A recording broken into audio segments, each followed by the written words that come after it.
We are very honored today to have invited Professor TSUI Lik with us to discuss his experiences with multimodality in teaching and learning.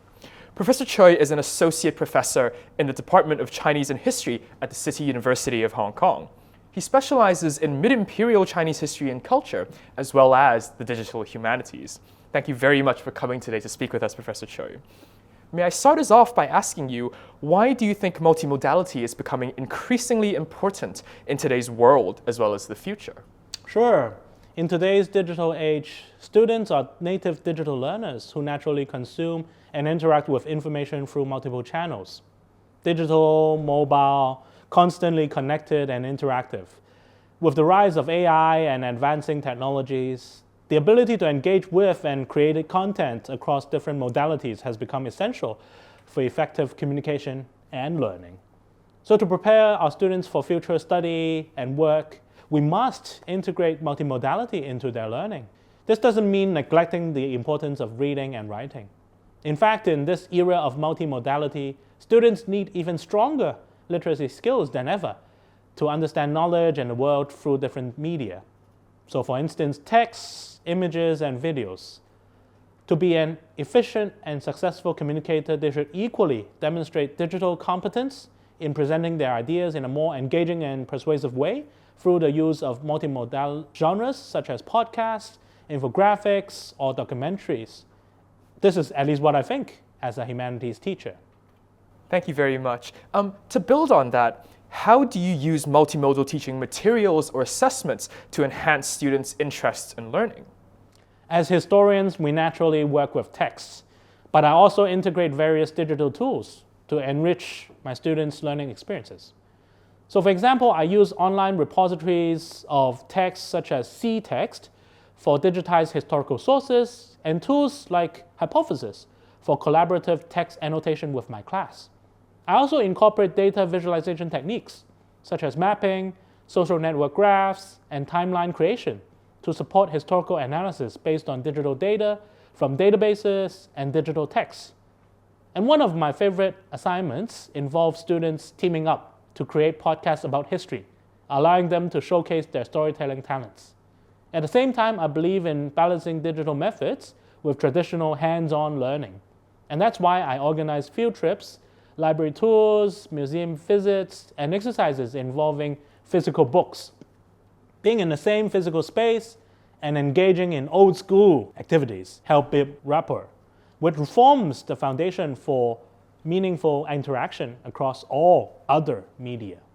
The podcast's idea sounds really interesting. Can I ask, out of all the multimodal genres, why do you primarily teach with and about podcasts? Sure. I'm a podcast fan myself, which is what initially drew me to using this medium in teaching. Podcasts are uniquely portable and accessible. Students, and also myself, can listen anytime, anywhere on our smartphones and devices.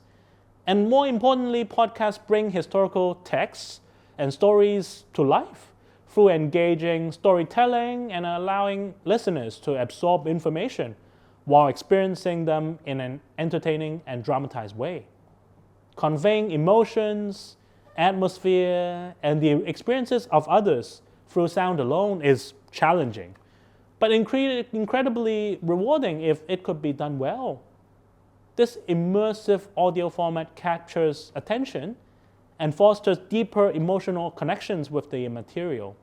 And I also believe humanists should develop these skills: researching, script writing, voice acting, and sharing their work with the world. Plus, podcasts are a highly accessible medium. Most university students already have the basic tools and skills to produce and distribute a podcast episode. So I've already been supervising student podcast productions for 3 years now. Can you share with us some of the strategies and/or the resources you have used to teach students about podcast production? Sure. I provide students with a guiding list of questions and a clear structure to explore podcast production in history and literary studies in groups. So combining traditional and digital approaches, I help them transform historical texts into appealing audio content. For example, in our capstone projects for the Chinese and History major here in CityU, I start by suggesting engaging and content-rich books for them to choose from. So my students submit book reports, and based on their reflections, we discuss potential podcast topics and themes. I also introduce resources to them to help them understand the podcast format and craft effective content. And along the way, I reveal their work and provide feedback on their proposals, episode plans, and scripts. And usually we have a lot to do, the research to create together a coherent and feasible story in order to maintain academic rigor. Other classmates also give their feedback on the content in presentations. And of course, there are areas where I step back, like incorporating youth-oriented elements such as time travel or pop culture references. These rely on my students' creativity, which is always satisfying to see as a teacher and a valuable learning experience for me as well. All of this sounds really fascinating. Can I ask, how do students respond or feel about your multimodal approach to teaching, learning, and assessment? Well, students' responses have been surprisingly reflective. Some share how this approach has transformed their understanding of how they understand their study of history. And they mentioned that before, they viewed scholarly analysis as pure text-based and formal and scholarly or even quite bookish. But now they see how different formats can enhance their understanding. And I think some of them do realize that when they start making podcasts, the process of transforming written texts into audio narratives forced them to understand the material more deeply. Combining traditional book reading with creative interpretation has helped them form a personal connection to historical texts, making learning both meaningful and engaging. The podcast will be memorable works that they produce, which will be different from anyone else's, even if it's based on the same book. And I also hope they come to appreciate the value of the humanities, not just for understanding the best of human culture, but also for mastering effective storytelling. So I'm really curious, what is the most memorable podcast or any other multimodal form of composition you've seen produced by a student of yours?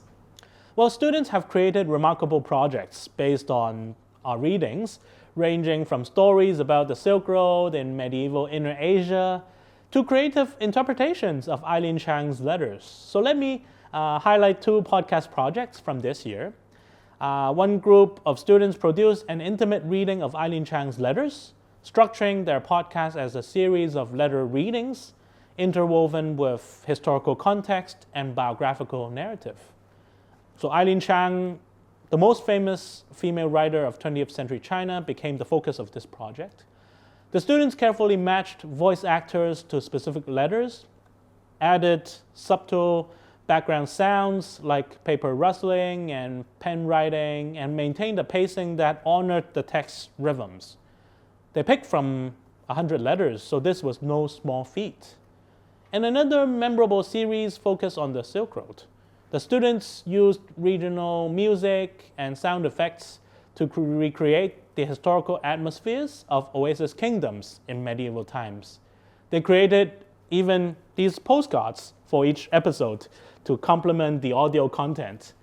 Both projects showed how students, when working with new media, can uncover interpretive possibilities that traditional essays might miss. Making even a half-hour podcast required them to research and decide on countless details. These works demonstrated how new media can bring distant eras to life, breathing fresh energy into historical sources and literary texts. Can I ask, for students, what do you think are the benefits of learning about multimodal genres? Incorporating different types of media, especially podcasts, helps students in multiple ways. It transforms them from passive learners into creative storytellers.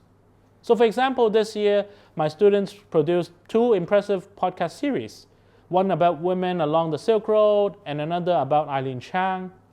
The latter featured diverse formats, including a room tour of Eileen Chang's home, a radio drama about her and her two best friends, and a talk show style group discussion. And through these projects, students reimagine historical content using various narrative styles, from documentary formats to dramatized storytelling. This creative process not only deepened their engagement with historical materials, but also helped them develop production and storytelling skills. Students also learn to think critically about different genres and how best to present content to a general educated audience, which is likely their future audience in their careers. These projects allow students to practice research, storytelling, and digital production while gaining experience in cultural management. By experimenting with different formats, they make abstract concepts more tangible and more relatable, producing narratives that bring their ideas to life. For shyer students or introverts, this is also a way to step out of their comfort zones without feeling too uncomfortable. And now, on the other side of things, for educators like yourself, what do you think are the benefits of teaching with multimodal genres? From the perspective of educators, teaching with these multimodal genres offer a transformative way to enhance learning while addressing the demands of modern education for our students. Incorporating formats such as podcasts into the curriculum allows us to move beyond traditional text-based methods, engaging students in dynamic, creative, and interactive ways. This approach not only makes content more relatable for our students, but also challenges the students to think critically and present material in formats that resonate with diverse audiences.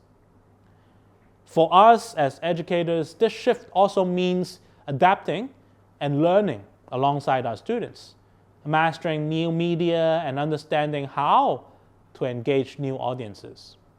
Teaching history, for example, for us now is no longer just about training the next generation of historians, but about cultivating good storytellers and creators who can think about, draw from, and adapt historical content in innovative ways.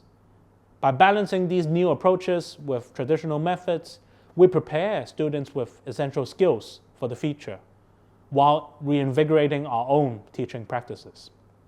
At least this is what I felt when I taught about podcast production.